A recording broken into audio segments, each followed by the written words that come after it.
Hey, good day, everybody. Welcome back to another episode of our Working Together series with our friends at NETIV and YPS, where we're doing a live Q&A session with Rabbi Karmi Ingber, who's out of Atlanta, Georgia area. And it's just such an honor to have a rabbi answer our questions. So if you have any questions, type them in the chat room. I will make sure I get it, whether it's on Facebook or YouTube. I'll try and get it to the rabbi.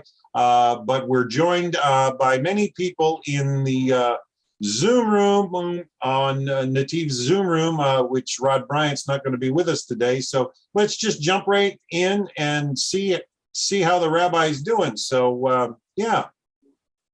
Okay. You're live, Rabbi. Yeah, great. Awesome.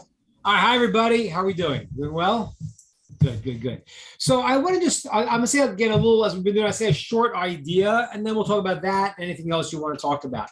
So I want to just give a little bit of a discussion about one of the 7 Noahide laws, which seems obvious, but in this current state that's going on in America and in the world, I think we need to reiterate this.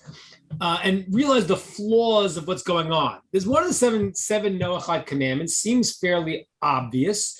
The idea of don't steal seems fairly obvious. Yeah, of course, it seems. But there is right now in America another pandemic, which is the theft pandemic. You know, breaking, what do they call it? Break and grab. I forgot they have the terms for it. People are stealing left and right. And I want to sort of get into the flaw of the understanding that is the root of theft. And God willing, if we understand this will give a deeper understanding to what we have to do in respecting other people's boundaries. So let's understand something. When you read the story in the Torah, the story of Joseph.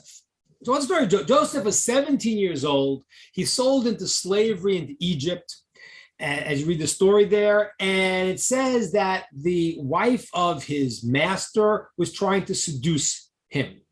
The wife of Potiphar, day in and day out, she was trying to seduce him. The Talmud records she changed her clothes multiple times every day, did everything she can. Apparently she was beautiful and she was trying to seduce him. He's 17 years old. And he's lost in the world of slavery. The world of slavery is a world where it's such a negative space. We talked about it a little bit. We talk about Passover, but the Talmud says that a slave starts to like things being what's called hefker, they become wild and lewd because they don't have a sense, the slave, of this is mine. I work to make this. Because one of the terrible things about slavery is the lack of ownership of what's yours. So he's like in the slave world, and now his master she's trying to seduce him day in, day out. He's 17 years old. And now he has to resist. Now, if you look at the words in the text, it's very strange. Because you would think he would say, it's not right. You know, I'm a religious person. It's adultery. It's terrible. That's what I would think he would say. But if you look at the words, he didn't say that. He said, listen, the master of this house entrusted me with everything. Okay, I'm in charge. He trusts me with everything. No one in this house runs things more and has the trust more and access to all of his possessions other than me, except for you, as you are his wife. Now, when you hear him saying that, it kind of sounds like he's talking about, like, you know, not this illicit relation problem, which it would have obviously been, but he's saying, listen, I can't do it because there are things that are mine, things that are not mine. And he trusted me. And how could I do this terrible thing of to go and to take you where you've not been given to me? What is he saying? What's Joseph understanding? And this is what part I want us to hear. Joseph saw the world in the way it really is. And that is the idea that everyone has what is theirs. And it belongs to them. You do not want something that belongs to someone else because it's not you. Let me explain this. There was a great rabbi named Pinchas ben Yair, and he had a donkey. And it says they gave his donkey once food that was not tithed. The donkey wouldn't eat it. How's that possible? A very smart donkey. Donkey knew what was he could eat and what he can't eat. No, the answer was the donkey was an extension of this great rabbi. It was his property. And therefore, the donkey actually functioned in this higher way because he was owned by this great sage. The property that you have and you have been given are things that are meant for you. And what's not meant for you is not yours. You have no connection to it. Yosef was saying to her, I can't even see you. You're not my world. If a man's wife is his wife, it's his wife. It's her husband. What does that have to do with me? If you own something, that's yours. That's your part. If a person goes and acquires something inappropriately, illegally, it's not just that they're doing this terrible act of stealing. They're destroying the proper boundaries of the world.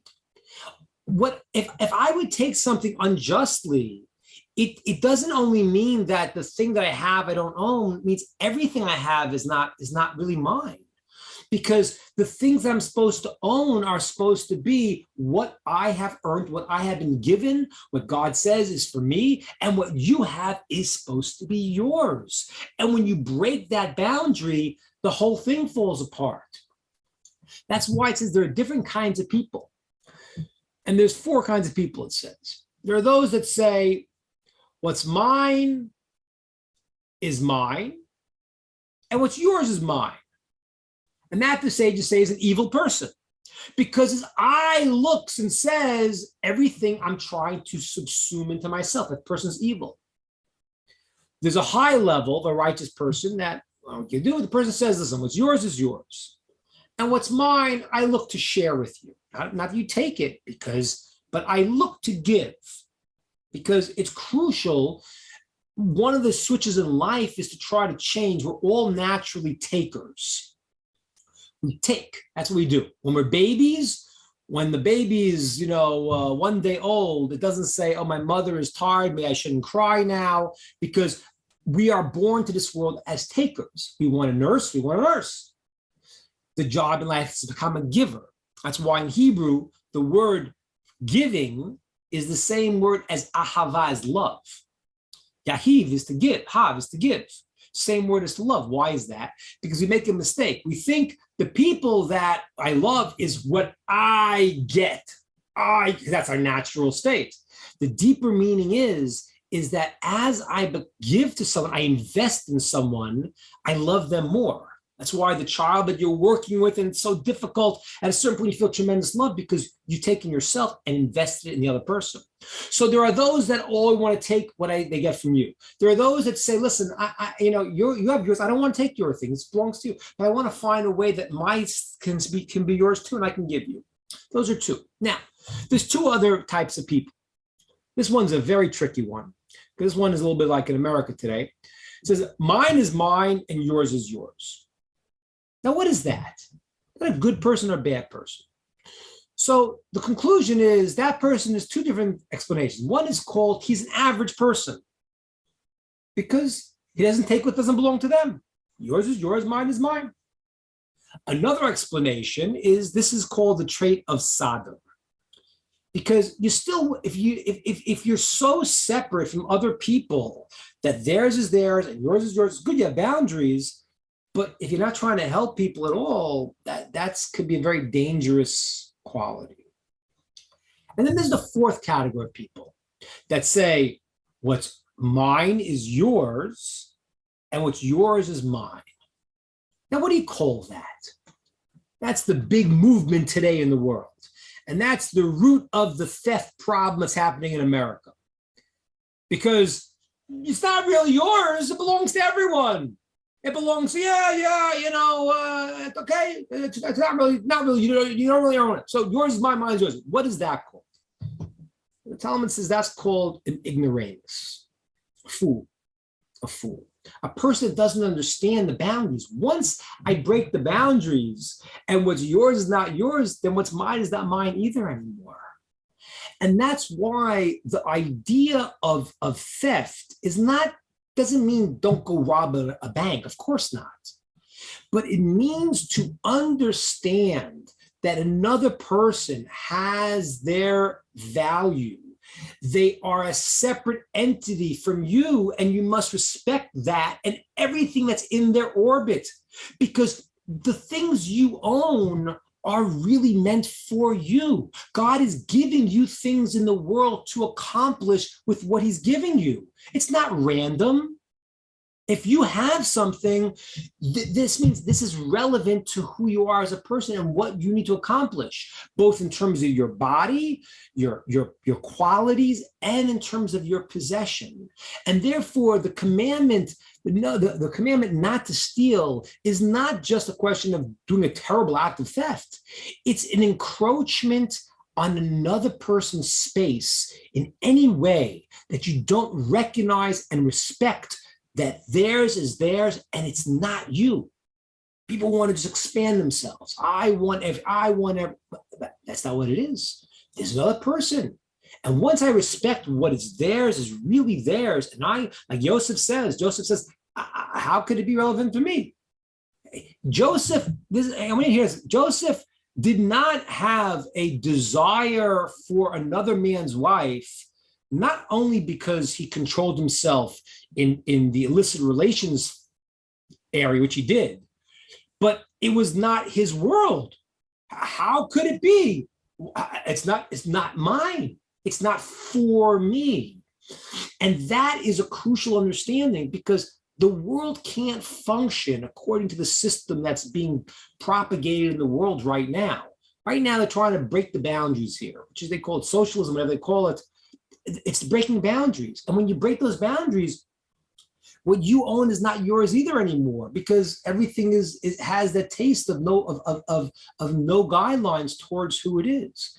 It's a crucial fundamental, that's why this is one of the 7 Noahide laws, a crucial way the society can function, not just not to steal, but not to encroach in any way on someone else's situation. Don't cut the line, because you realize the other person, his time is valuable, her time is valuable. And if you don't care about that, then you're disregarding their place in the world, and then there's no place in the world for anybody.